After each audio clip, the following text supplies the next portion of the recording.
Now for global business updates, Rotus Oddiri joins us. Good morning, Rotus. Good morning, Doctor. Good morning, Ayo. Good morning, Rufai. Good morning to all our viewers. You need to start the dry cleaning company. Health is wealth, Rufai. Health is wealth. So let's begin with Netflix, which is all the story of Wall Street yesterday. As I check now, well, Netflix shares closed up 8.7%. Their results were released after the bell. Look at their revenues: 8.83 billion. Estimate was 8.71. They beat Wall Street estimates.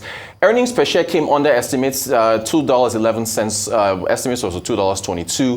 Now, full year operating margin forecast. Basically, your operating margin measures how much profits per dollar of sales that a company makes after paying variable costs like wages or for raw materials, but before paying interest or taxes. You basically take your operating income and divide it by net sales. Netflix increased that margin to 24%. Their prior forecast was for 22 to 23, which tells you that they are more bullish about where profits are going. Look at their net income, an astronomical increase, 937 million from about 53 million in 2020, fourth quarter of 2022, over 1,500 increase, so massive. So they are doing really well. But the real story was also subscribers, handily beating estimates. They brought in 13.1 million subscribers, but 1.2 million of this was from the United States, showing you that their subscribers came from Europe and Asia. Wall Street estimates the EST there was for 8 million to 9 million. Total subscribers now a new record figure of 260 million.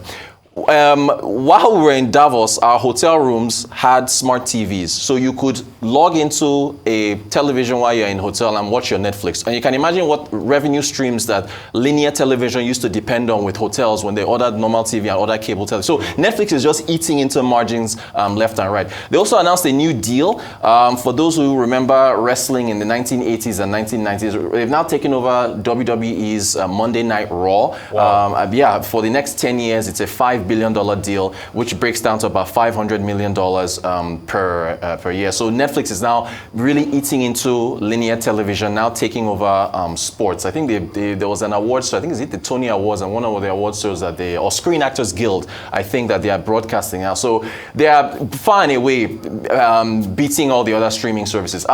Still on broadcasting, while we're talking about wrestling, The Rock, Dwayne Johnson, is now a board member of the, I think it's the TKO Group, which is the parent company of the WWE and UFC. He's now a board member. I think he says he got about an allocation of about $30 million in stock just for getting a seat. He's also has now acquired the rights. Well, his name is Dwayne Johnson, but he's now acquired the rights to the Rock trademark, which is part of the deal. So the guy is not only making money in movies, now he's a board member on the parent company of the company he used to work for, and he just continues to rise.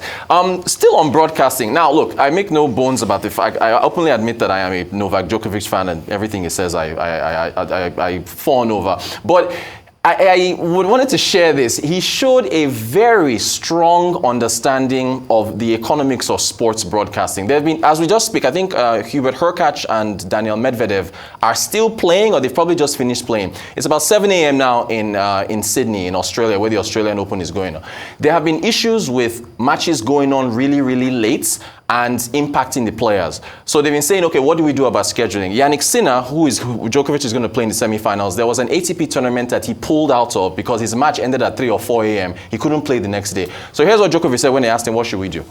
Because there are different ways to address this. Maybe, scheduling less matches on the center court, doing it in one session, which is most likely not going to happen because every session carries a lot of economical value for them. So, of course, they are going to communicate it and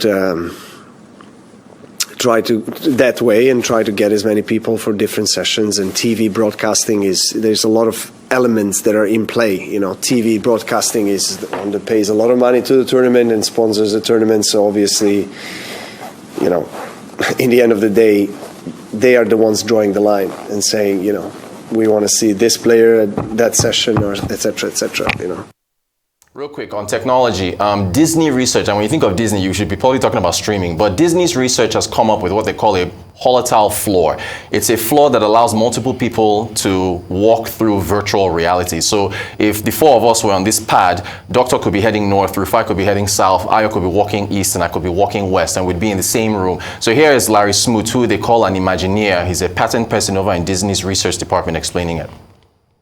is multiple people can be on it and all walking independently. They can walk in virtual reality and so many other things. So where are you hoping this tech ends up? You know, imagine a number of people being in a room, being able to be somewhere else collaboratively and moving around, doing sightseeing. Imagine theatrical stages that might have these embedded in them so that dancers can do amazing moves. Not me, but really good dancers. So there are just so many applications for this type of technology, and we don't know yet where it'll be used. Well, it's official. I think you probably have one of the coolest jobs. Yeah, I think you're right. It gives me an amazing opportunity to use these inventions that I've made in service of people having fun. You're still on tech. University of California at Berkeley has released a humanoid robot.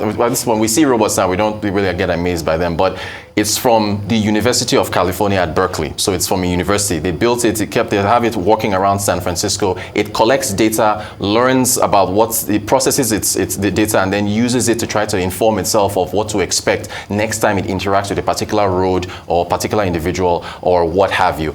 To politics, just to update, I'm sure we already know that Donald Trump has won the New Hampshire primary.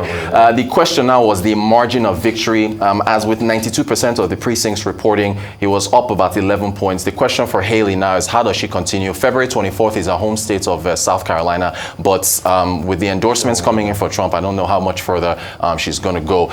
To, I think, Nigeria. I mean, you've already talked about Mr. Blinken calling President Tinubu's reforms bold. Finally, Naira dollar. BDCs want FX rates, parallel market rates to be published along with official rates. Not sure what the three of you think about that. Official market, it appreciated to 878 yesterday. Parallel is now at about 1,300 per dollar. That's our update. All right, yeah, I hear there's no time to speak. It looks like there is no time. Yeah. But just to say that Netflix will seem to be a triumph of strategy. Indeed. You'll recall that Netflix cracked down on password sharing. Yes. Yeah. And then introduced ads that they had opposed. And that's where you got the 13.1. Exactly.